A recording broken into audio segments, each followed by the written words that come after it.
Greetings and welcome to the Mount Rushmore podcast. My name is Jeff. I'm your host, but I'm not alone because in this very room with me are two fine gentlemen. They are Richard. Hello. And Michael. Howdy. But you know what? The gloves come off right now because Richard and Michael are going at each other mano a mano to debate and deliberate the Mount Rushmore of Jingles. So who chose this? This is mine. Okay. And I think it's something that's so ubiquitous in our lives. And there's so many of these things floating around that are taking up space in our heads. Okay. That I think it's worth exploring. Yeah.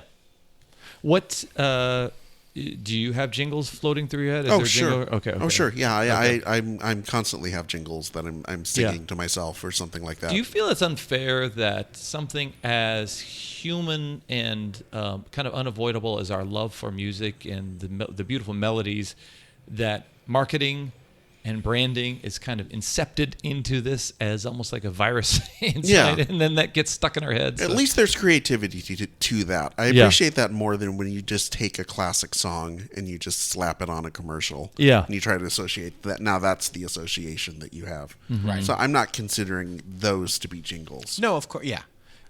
That's almost another Mount Rushmore, a Mount Rushmore of songs ruined by commercials. That could be a good one. Write that down, assistant Michael. Okay, we set it into the internet. Siri real quick or something. Well, okay, I think the audience probably gets it because there sure was a font of opinion that descended upon the kind of crowdsource that I put out onto Facebook, and a lot of great feedback on what were beloved jingles. Many of them were regional to the area where I grew up. Yeah. So it's sometimes hard to know what's a national, international thing, and what's something that's in your hometown. But they're all very, very cool. So, but let's jump into our choices. And Richard chose it. Michael starts. Okay, I'm just gonna start singing it, and I'm sorry, everybody. 1877 cars for kids. Oh, okay. KARS cars for kids. Wow. 1877 cars for kids. Donate your card today. You can't not finish it. It's like someone doing like shaving a haircut. Right. Yeah. And you're sitting there just waiting to just scream out two bits. I always appreciate the different variations that they have of it. There's the people singing it in earnest. There's the people purposely singing it badly, I think. There's like the kids. The kids choir of Annie rejects. There's the rock and roll versions with like the guitar. You've heard that one? Yeah, that's one. Well, Brian Ullman is a person who suggested that one, so thanks, Brian. Well, Cars for Kids was incepted in 1994. And it's a company that tries to get people to donate cars for kids. That was their first company, actually. Kids for Cars, and it didn't work out as well. The FBI was not thrilled. Apparently, with it. they receive 40,000 cars annually. Wow. And they also make a profit of $53 million a year. So they're doing okay as a middleman, basically. Yeah, middleman to other charities and donate and get things tax written off and all that stuff. But this is a jingle that is so perfectly done, and it's so simple. Like all jingles that you hear on talk radio, you hear on, I don't know, just on the radio or TV. That's very much a radio one, though. Yeah. I mean, I know they have TV ads for it, and I've seen them before. But I definitely associate that one with radio. Yeah, especially like sports radio and just like this thing. And I don't know, maybe it's just the cars being misspelled. Yeah. Okay. Yeah. Or they just lucked into like whatever the jingle is, it's just there, and I can't. Whenever you hear it, I can't not finish it. And I think that's what makes a good jingle is you listen to the song. You know it's a commercial. You know they're trying to sell you something, and then you can't stop thinking about it until at least you've completed the stanza or whatever. Yeah, right. It does seem kind of infectious. It seems kind of unfair that it does it. That's kind of a reggae. Yeah, there's the reggae version. Yeah, the reggaeton. Where's your horn sound effect? It also has the appeal of children that you can't Like, that's for kids. Yeah. Yeah. Yeah, we don't need to give them a free Okay, commercial sorry. on our podcast. I already sang the goddamn song. We don't need to hear it. Okay, cool. The rest of All it. right, Michael, that was your first choice. Richard, what do you got? So you mentioned the misspelled cars. May interest you in a backwards R. Oh, wow. Because I don't want to grow up. Oh, this is I'm great. a Oh, wow. Toys R Us kid. Okay. Something that still, to this day, even though I know that the store is now since departed, and I hear they're trying to make a comeback, but let's be honest, it's dead. More bikes, more trains, more video games. It's the greatest toy store there is. Yep. Okay. Like, It took me a it second. still just fills me with joy. Yeah. Like, Another song with kids singing. Another song with kids singing. Yeah. I just remember being a kid and you would hear that song and then you would see all the ads for all the cool shit that they had. Mm-hmm. And I was like, okay, I got to go to the store to get that. Yeah. I got to go to get that. When's my birthday? 3 months from now? Fuck. Mm-hmm. Do you know what was wild? We were up in Montrose last weekend, and Oh. They got a million toys and toys that I can play with. I don't want to grow up. I'm And those are real Toys R Us kids. kid. Yeah. Those aren't they professional really don't know singers. how to sing. Yeah. It's us. So I flipped and lived. You were in Montrose and what? Oh, there was like a toy store there, and we haven't been into like a toy Oh, store yeah. in forever. Yeah. Other than like walking around section like in Target. Target. Yeah. And it was wild just to go into like it was pretty expensive, this toy store. It was like you're walking around, you're like, are Lincoln Logs really supposed to be that much for that little? I don't know. It's the residue from a wood chipper, and they paint it red, and they call it a Lincoln But log. Felix walking around, looking at just toys, just after aisle of toys, and him picking up literally the Lincoln Log and saying, "I want this sometimes." I want this sometimes. Oh. Oh, what a And he'll say kiddo. things like, "Next time, can I have this?" Oh, And wow. And it was just like wild. Be like, "Oh yeah, this is just like a kid walking around a toy store." And so like, but I had that exact same memory of like there were sections of Toys R Us that as a boy, I just never would walk. There was the huge Barbie Yeah. portion was just be like, okay, well, I know how I can avoid that. Right. And I just go to the Teenage Mutant Ninja Turtle section. Yeah. That one's going to be great. Right. Quick fact. But the jingle, yeah. The jingle's incredible. And quick fact, the slogan, the I don't want to grow up on Toys R Us kid, Yeah. was partially written by James Patterson, who went on to be the true crime novelist. Yeah. The crime novelist. Wow. Yeah, so he was working as an ad writer at the time. That's he pretty helped interesting. come up with that. Wow, that's pretty interesting. So there's your fun fact for the week. I worked choice, Richard. on a gig from hell with a gentleman who thought he was a big celebrity, such as a Tom Hanks. He happened to be Jim Hanks, who was the voice of Jeffrey the Giraffe for a while, who was Wow. the Toys R Us mascot. Yeah. And Tom Hanks, I can guarantee you, the man who has won 2 Oscars, beloved by millions, Sure. On the Mount Rushmore of beloved Yeah. American people. has never been a bigger dick than Jim Hanks. And has never thought as much of himself. You know who acts like he's Tom Hanks? Jim fucking Hanks.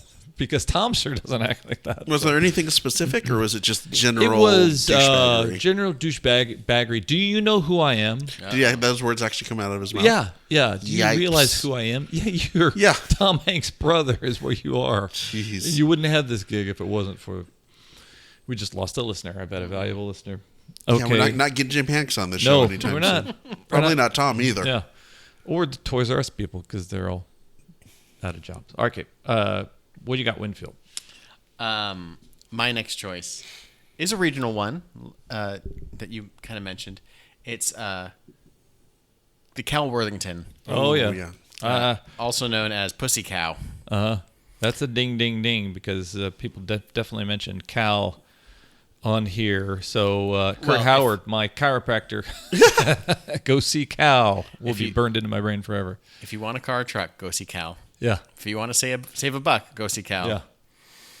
If you need a better car, over and over and over, Yeah. Right. go see Cal. Go see Cal. Go see Cal. And as a kid, everyone Thought it was Pussy Cow. Pussy Cow. Cal Worthington was a local car dealer. This guy in a big cowboy hat that started off every commercial wrestling with some sort of exotic animal. He was like the Marlin Perkins Oh, of wow, local yeah. TV Yeah, here in car LA. salesman. Yeah. And it would always start, I would say, it's Cal Worthington and his dog Spot. And then for like 2 seconds, you'd see him getting mauled by a tiger or like playing around with an elephant or being in a car in the front seat being like attacked by like a bear. Yeah. And I found this amazing like 3-minute version of the Cal Worthington song, which is like different lyrics that I'd never heard. It's just like, oh wow, any model, any make, go see Cal. Give your pocketbook a break, go see Cal. Oh, and just like, and all these different versions that you could see. Like someone wrote like a 3-minute song, and you could just cut out any part, any verse of it, throw it in there for 30 seconds. There we go. I remember speaking with a local advertising producer at the cable station where I worked, and he said all of the business owners who came in, especially auto dealers, wanted you to be convinced that when you went to this auto dealer, you were going to speak with a mentally ill person. That you were going to get over on? Yeah. So all on the commercials, it was always some guy with a pig, and he's wearing a barrel, and he's got a cowboy hat, and he's standing on top of a water tower or something like that, or he's wearing a plaid suit. And then you could take advantage of. Oh yeah, he's a rube. And then I love that. You show up, and the guy's wearing an Armani suit. He's back in the back office. He's letting all his guys do all his work. He's a savvy business owner, but they want you to think that this guy's walking a pig through the parking lot or something like that. What's great about like his commercials, other than the jingle, was that immediately after the jingle, you just go into the pitch, and the pitch is like him standing in front and just walking down this aisle of cars, and he's just like listing off like the make, model. $795. You can get yourself a 1978 Ford Festiva. Yeah. And just going, and it's just so funny. And the commercials were, back in the 70s were so cheap. He's got a chimp with him in this one. Oh, sure. If there's like a mega cut that has like everything, and he's like getting pulled by an ostrich and acres and row after row after row after row of cars and trucks. Sorry. Okay. No, that's him. It's just it's so just ingrained as part of my childhood. The same way that like a Toys R Us commercial is or whatever. Yeah. The Cars for Kids commercial is something that's so new, relatively new, but like Toys R Us, Go See Cal is just like right there in my head. Yeah. There's another one that didn't make my make my list, which, and probably not on yours, did the Toyota of Orange. No. But it was the same sort of thing as like used car dealerships, I guess, are the ones that need it. And it's like, you won't get a lemon. I could have gotten a lemon from Toyota of Orange. That one, they overly pronunciate Toyota. If you ever listen to it, it's always Toyota of Orange. That's interesting. Oh. I don't know if it's something from the 70s where they didn't quite know how to say Japanese words. Karate. Karate. I don't know what was going on there. Whatever it is about like used car dealership commercials, they are just sponges for jingles. Yeah. I guess most of my choices so far have been about giving away crappy cars or old crappy cars, or buying or selling them. Yeah. I want to thank some of the people from my region of the Midwest who chimed in with this guy who, when I was a kid, I thought he was an international celebrity because he was on TV at every break between the Three Stooges, and that was this guy called Boots Williams. And let me see. Usually starts with the song that we all know as the stripper. Da da da da da. Oh, nice. Bet your boots, Colonel Billy was the catchphrase. And I remember that this Colonel Billy, who was had a little bit of a Colonel Sanders kind of mutton chops, and he just had a little bit of an antebellum kind of charm to him. He would do commercials, and then he would be joined. Hey, it's Colonel Billy here. And then a couple months later be Colonel Billy and Brother Bob. And then after a while, Colonel Billy gets phased out. Then you just say, Brother Bob here. And Brother Bob for a while. And then it's Brother Bob. And this is Junior. And we're here to talk about the deal thing. And then Brother Bob would go away. And then Junior would be the guy. Like, what the hell's going on? Jim Varney would show up at some Jim point. Varney would show up, yeah. For regional ones, I should mention one of my favorite ones. Not my region, but I was introduced to the commercial a few years ago. Chicago's Moo and Oink. Oh, never heard of this. Oh, it's incredible. Please go find the Moon Oak commercial. It's I won't spoil it for you. It's just fantastic. Okay. Richard Manfredi, what's your second? All right, so you mentioned that car dealerships are chock-a-block full of great jingles. Yeah. So is McDonald's. Oh. And I actually had a hard time trying to figure out which McDonald's jingle I should choose. Oh. It could be for It's a Good Time for the Great Taste of McDonald's. That's one. That's so funny, yeah. That's the one. That's the first thing I learned how to play on piano when I was like 6 or 7. It could have been the Big Mac song. The only jingle that actually just the whole thing is just it spelling out what the food stuff is and the ingredients are. 2 all beef patties. Special sauce. Okay. Yeah. For whatever reason, in my head, for a second I was thinking of the Mac Tonight. Whoa. Could have gone Mac. That's a little bit different, but yeah. But instead, I went with do do do do do. I'm loving it. Oh yeah. Certainly the most long running of the McDonald's jingles, and it's got an interesting backstory to it. Okay. There's an actual full song that was leaked by Justin Timberlake as a single, and I use leak in quotation marks because I'm pretty sure, like remember in all that would happen, like songs would get leaked over the internet, and the artist would be like, "Oh no, I'm so upset about this. I guess we'll have to release it as a single." Yeah. It's like, come on, guys, you leaked it yourself. Okay. But they actually took the jingle before it came out as a jingle. And made a single out of it that Justin Timberlake released as a single. Really? Is this early, Yes. like right after he was in the group, left the group? This was in between his first and second album. Okay. So it was right before Sexy Back came out. Wow. So it's like right before he became Justin motherfucking Timberlake. Okay. But it's a full-on Justin Timberlake song, and it's got a female singer doing the do-do-do-do-do behind like a very urbanized beat. Yeah.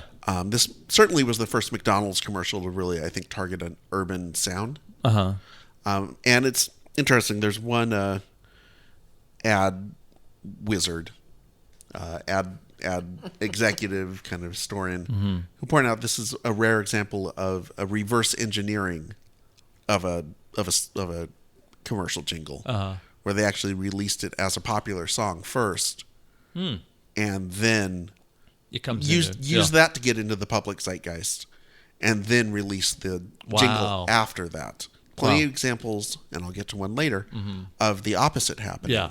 But this is where something was at first a jingle, and then the jingle became popular. Wow. This is the opposite. This is when they actually released the full-length song first. I think I might cue up that song that I'm imagining I know. I probably don't. I don't know.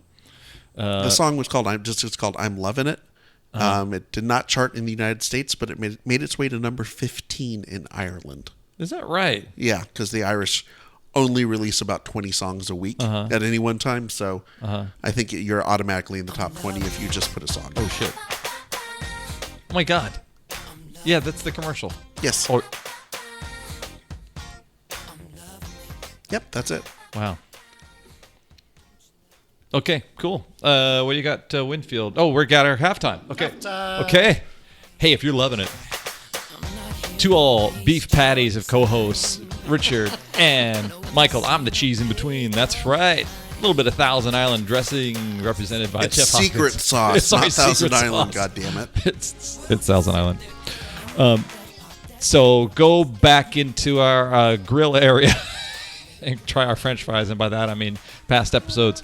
And then if you want to order up some new episodes of the Mount Rushmore podcast, you can go out on Facebook, Twitter, or Instagram and tell us what topics you'd like to have us discuss, and maybe even give some suggestions that you think we missed for past topics. We'd love to hear from you. And you are awesome. And we are back. What do you got, Winfield? Okay, so What car commercial do you have? Is it a Ford one? Or? I don't. I have not even a commercial. I have a science fiction novel. Holy shit. This is when you threw up Jingles. Who just threw up Jingles? That was mine. When you puked up Jingles. This is the first thing I thought of.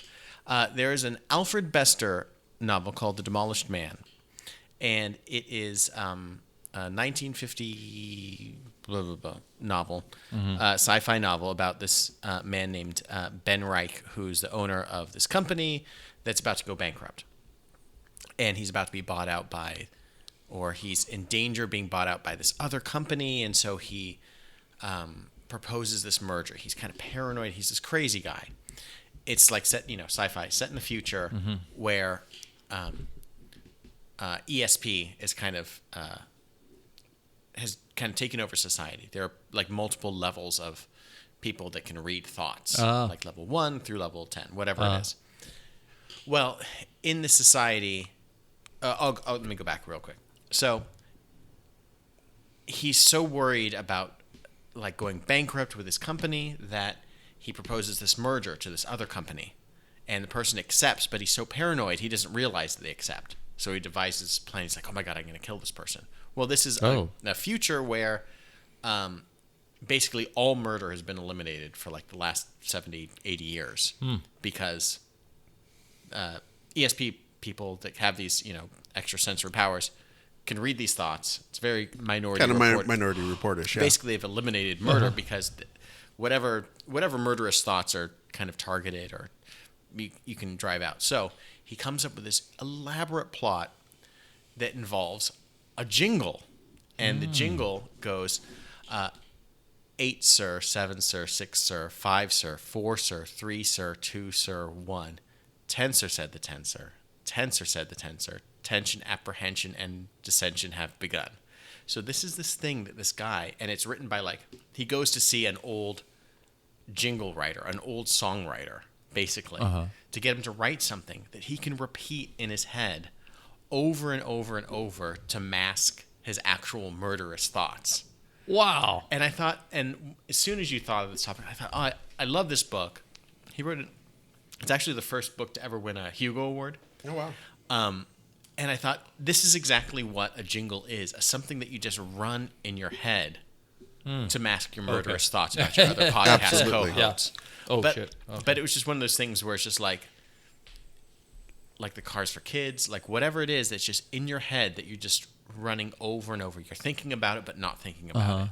And that's part of his plot that ultimately falls apart is him confusing the other espers, the other people, with these internal thoughts. That's just an ad song. And I thought, God, that's so perfect. It is exactly what these things do. They're these earworms, these things that just run in your head and fill you up and just drive you mad to a certain extent. Wow. It's a really very specific, I think it's a very specific talent to have, to be a jingle writer. Yeah. And that's why people go into this and have these long-running careers where they, one person has done like 10 of them. Because I think it just takes a certain type of person to be able to come up with this. You don't have to come up with the whole song. You just have to come up with a very catchy 10 seconds. A repetition that just builds and builds, and then you just sing it over and over and over again, and then all of a sudden you're giving your car away.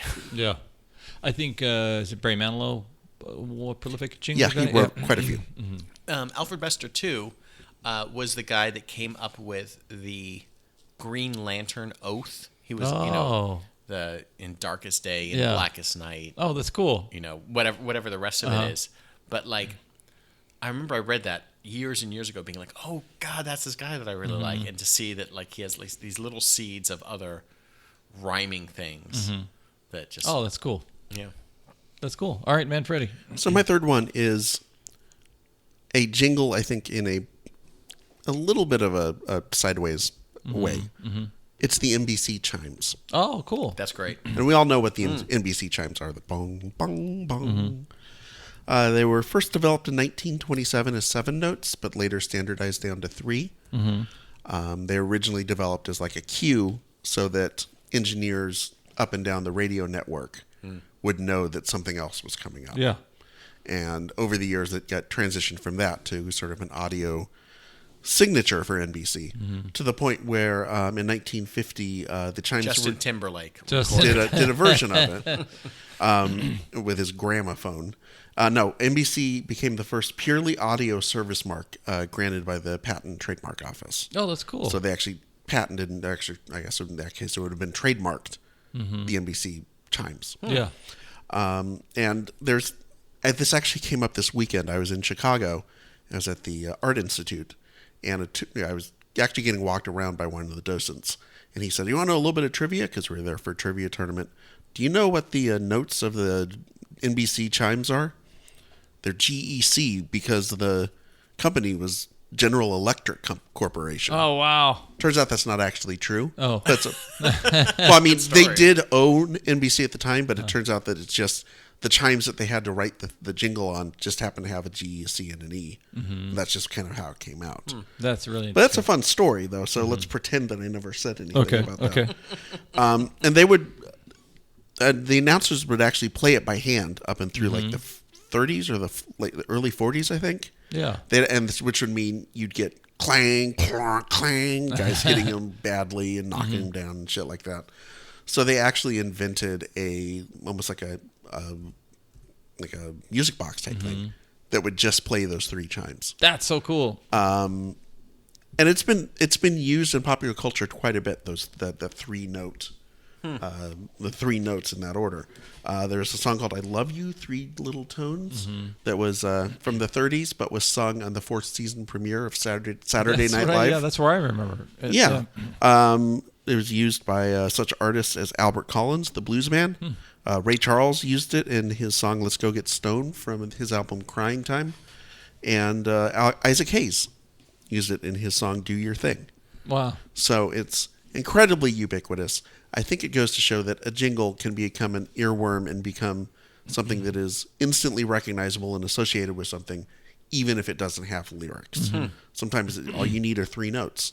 Yeah, it does seem to presage the audio branding that has pervaded in electronics. You know the Microsoft software sign-on, and right. All those, the Intel. The Intel, yeah. That was one that I had considered in terms of a pure audio one. But I think the NBC one is just something that's, when you hear it, you automatically know what that is. Yeah.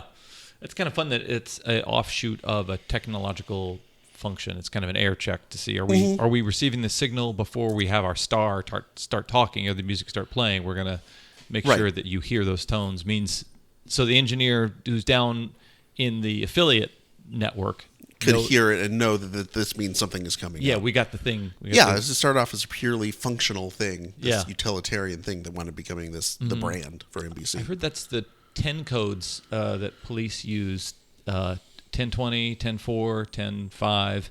The 10 is irrelevant, but they knew that when people start their radios, it takes a microsecond to get the radio to connect. So people were starting to say, Four at they wouldn't hear anything. Yeah, you wouldn't hear anything. So getting them to say the number 10 first gave it a little bit of a delay to be able to press down on the button for the radio to signal to go through.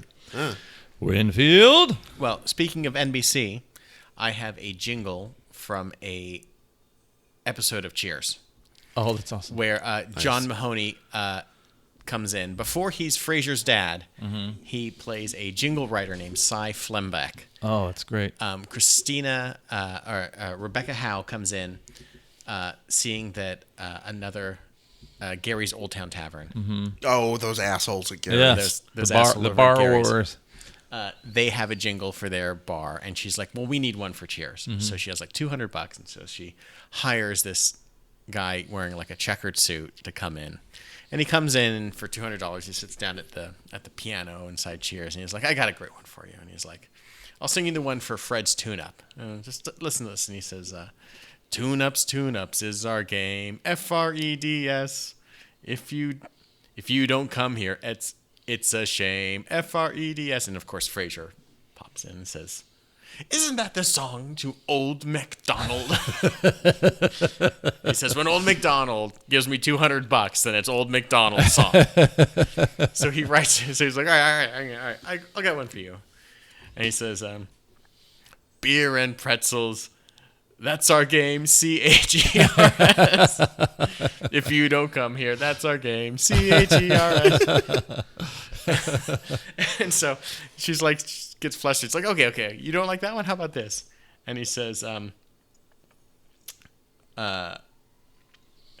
Beer and pretzels, that's our game. That's our game. That's our game. Beer and pretzels, that's our game. CHERS. Oh, E. But it was such a great, a moment of capturing a pathetic jingle writer. And all he does is write old McDonald's, or all he does that's so funny. is just take a jingle and just add a different layer to the same song. It's the same, it's something that is so familiar. And I think that's what jingles get into. They get into these notes and this familiarity, and they become almost nursery rhymes. Cars for Kids is certainly a nursery rhyme. Mm-hmm. All these different things are just like these things. It's just familiarity. You're just breeding familiarity. And of course, there's another moment after she's kicked him out of the bar and being like, "Oh, you're this hack." And this guy is just like, that reminds me, I need to get a tuna for my car. He's like, where are you going to go to? It's like, FREDS. Where are they located? 1414 Burlingame. FRE. Just runs after him. But like, I don't know, just that moment of just like, it was very true. And I think that's all you're trying to, I don't know. Yeah, I love it. Trying to find some little aspect of truth and what a jingle is, and all it is just trying to get in your head and to remember a certain thing. I would say one of the fun things that happened out on the thing was James Walker said, "Does the Mr. Plow jingle count?" And Mr. Plow, that's my name. That name again is Mr. Plow. That's 100% counts. Yeah. Just because it's just so simplistic. Okay, man, Freddie. Señor Plow no es macho, solamente es un borracho. Of course. Yeah, that would have been a great choice. I wish I would have Linda made it. Ronstadt. Yeah. So I mentioned the I'm Loving It, a song that became a jingle. Yeah. And I also mentioned there are several jingles that became popular songs. Yeah. One of them, not my choice, but one of them launched the career of one David Naughton. Oh, yeah. The I'm a Pepper song. Yeah, cool.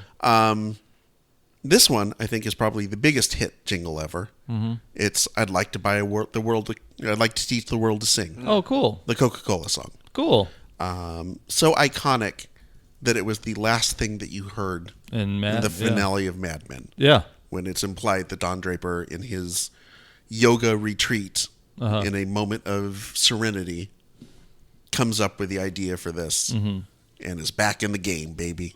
Yeah. It was filmed in 1971 and cost $250,000. Holy smokes. Which was the most expensive commercial ever at the time. Wow. And the South African government actually wanted them to make a version without the black singers. Oh, because God. if you remember, it was a very multicultural. Yeah. It was like a Benetton ad before. There was a Benetton ad, yeah. And Coca-Cola told them to get bent and actually decided to divest themselves from South Africa after that. Holy smokes. So they actually put their money where their mouth is in terms of the message. And it was so popular that they wound up... people were just calling radio stations and saying, I want to hear a full version of that. So they rushed this group of studio singers. Yeah. And, like Steam or like those sort of things. They called them the Hilltop Singers. Wow. And their version went to number 13. Okay. God, there was nothing on the air back then. In 1972. Then the New Seekers had their version of it. That was the version I was just playing. The version which went to number 1 in the UK and number 7 in the US. Wow. One of the biggest hits of the year. Wow. Just an iconic song. Mm-hmm. I thought you were going to bring up this song, which started as a local bank commercial for Crocker Bank. Yeah, Crocker Bank. We had this. Yeah, about down in Fresno, we had Crocker Banks too, so we had this commercial. Did you really? Yeah, absolutely. And it was an old kind of venerable old bank trying to reach out to this new hippie market for these young kids. Yeah, in the soft focus, you'd see like these young people playing with their dog. So the Crocker had a Cocker Spaniel was their mascot. Oh, wow. If I remember correctly. Wow. Yeah. The softest looking of all dogs. The Cocker Spaniel. That is an interesting aspect where it's hard to do. I don't know if you could have a pop song crossover now because there's such a cynical audience that doesn't want to be marketed to. So you wouldn't call and request a commercial. Nobody would call a radio station now anyway because there's nobody phone, listening, no picking up. Yeah, yeah. But you wouldn't. Don't turn that down. Okay. That's good. I do love me some Paul Williams and the Carpenters. Oh my God. Karen Carpenter thought herself as a drummer. Yes. Who kind of was made to kind of sing. Oh, I guess I'll sing. Yeah, so Richard kind of pushed her Yeah, out from the drum kit. Yeah. I mean, this woman has the voice of an angel. I remember watching a clip on YouTube of one of their variety specials, and she has like a drum solo like thing. Maybe it was against Buddy Rich or something like that, or it was versus some like well-known drummer. Yeah. She held her own. Yeah, she was a pretty good drummer. Yeah. And I think her and Richard were he was hopping to like a harpsichord and then like a thing, and she'd jump to like a snare or like a big bass drum or something like that. Absolutely. But that is interesting. The kind of the death of the pop song jingle. Do you remember what was it? Some kind of like loan company or something like that, Payday Loans or something, where these guys were playing like a lute. The guy was playing like they were trying to pretend. They were pretending to be a music group or something. Oh, there's the free credit report guy. Yeah, the free That's credit like the report. last one that I remember that had even a whiff of crossover appeal. Yeah. Okay, so that was super fun. All right, so I want to go out and do the State of the Union. This is the state of the affairs, where we go out and read some of the things that were suggested by the folks on Facebook. The Vox. Yeah, Vox Populi responded to our request. And Michael and Richard did not... I did not clear this with them. They're not eye-rolling at all. James Walker asked, did the Mr. Plow jingle count? And Damn right it did. Yeah, damn right it did. Bruce Green suggested the In-N-Out. I didn't know they had a In-N-Out. That's what a hamburger's. Yeah. Boy, if you wanted an episode, you thought to yourself, I want to hear Michael and Richard kind of sing half-heartedly. This is the episode for This you. is it. The Fig Newton. There's a Fig Newton jingle. Well, you won't get a Newton. I would Good God, a Fig Newton. That was suggested by our buddy Lee Sandberg. I can sing the Quaker Valley Chewy granola bar commercial. Oh, bust it out, man. Come on. Chewy, chewy, chewy. Quaker Valley Chewy. Quaker Valley Chewy. Granola bar. Yeah. The Ida Pizza Bagel Bites commercial. The pizza in the morning, pizza in the evening, pizza at Oh, wow. You know these. When you got pizza on a bagel, you can have pizza anytime. I would say... that's a jam. That's a jam. It's the most New York food, a pizza bagel. It totally is. Only if you wash it down with authentic Brooklyn water. The Oscar Mayer commercial was probably the biggest one. Which one? If I had, because there's two. There's the Oscar Mayer Wiener one, and then there's my bologna has a first name. So there's two separate. You could go either way on that one. He's so angry about. See.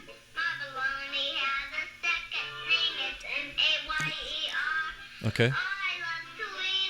Jesus Christ! You could just get like kids barely being able to talk. Yeah. Singing these songs. Can you imagine that they actually advertised bologna in the 70s? Like that's something that people try to get you to actually want to buy it. These people, if they only understood bologna. There's no like block cheese jingle. My sister-in-law, JM, mentioned two things that you did. The 2 all-beef patty, special sauce, lettuce, cheese, pickles, onions on a sesame seed bun. Mm-hmm. And I'm a Pepper, You're a Pepper, the David Naughton there we go, yeah. Dr. Pepper commercial. Jackie Newcomb, my other sister-in-law, the Rocky Point Park TV commercial. I think that must be a local. Regional. That's got to be a regional thing, but I just kind of want to play it. I love regional things because the spokespeople often have a dialect from that region. Yes. So that's always... Oh, great. It's preempted by a Disney Plus ad. We know what region. Brought to you by Disney Plus. Uh-oh. Oh, it's a theme park. June Pointer. Oh, no, that's not June Pointer. No. You liar. That's Peg Benatar, Pat's sister. Yes. Yeah. Nick Condon, the Skip It Toy commercial. I'm not going to play all these. Brad McDonald, Juicy Fruit TV ad. Because water skiing and girls in bikinis sell chewing gum. Juicy Fruit. Oh, juice, yeah. The juice is going to move you. That one, yeah. Oh, I like Rick this. Ocasek comes in. Yeah. That's like a Rubio's song, or the Babies or something. Yeah. A little power pop. The Rubinoos, yeah. Yeah, Rubinoos, thank yeah. you. Wow. It's a long-lost raspberries It deep totally cut. is a little power pop thing. These songs, I say what you want about Jingles, but they get the job done in 30 seconds. Sure. It's Yeah. like I said, it's a real talent. Yeah. So I'm leaving here and buying Juicy Fruit right now. just want to continue with a couple of great suggestions. Mona Gersman, Diet Sprite TV commercial. She said it was also pulled almost as immediately as it was released because of the words "you can beat." Okay, interesting. Anderson Dadu, Hot Pockets, which Jim Gaffigan's made a career off of. My Buddy. Yeah, that's a good one. Yeah, few And then people. it immediately transfers into Kid Sister, Kid Sister. Wow, It's I the exact same song. I didn't know that. Right, you take the My Buddy. It was written by the guy from Cheers, John Mahoney. Wait, John Mahoney. Jennifer Bascom, my lovely wife. That's Cy Flemback. Sly Flimback. Christy Patterson Veach, my friend, also seconded that.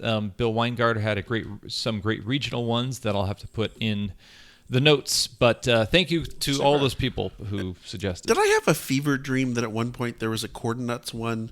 There was a guy singing about busting a nut. Oh, wow. Bust a nut, grab a bag of corn nuts and bust a nut. Brutal. I think this was a real thing that I heard on the radio, Yeah. and it wasn't a spoof. Yeah. Someone please back me up on Yeah. this. There are a lot of good ones. I would say the shortest one was Jerry Katzman submitted by Men. And Yeah, that's so, pretty good. Yeah, pretty good one.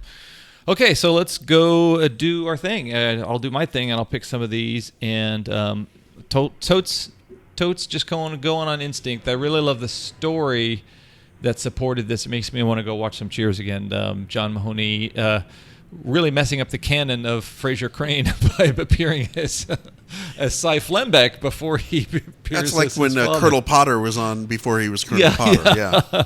So we'll go with that episode of Cheers. And that hurt. That made my molars fall out. And the Cars for Kids things, because it was the first of Michael's car automotive based choices. I love the story behind NBC, so that was super cool. Ow! And then also let's go with I'm loving it because JT incepted. He brought burgers back. Friggin' burger back. Absolutely. Yeah. So there's that. So this has been what it has been the Mount Rushmore of Jingles, and this is our final jingle. I, as always, am Jeff. I'm Jeff, and this is Richard. I'm Michael.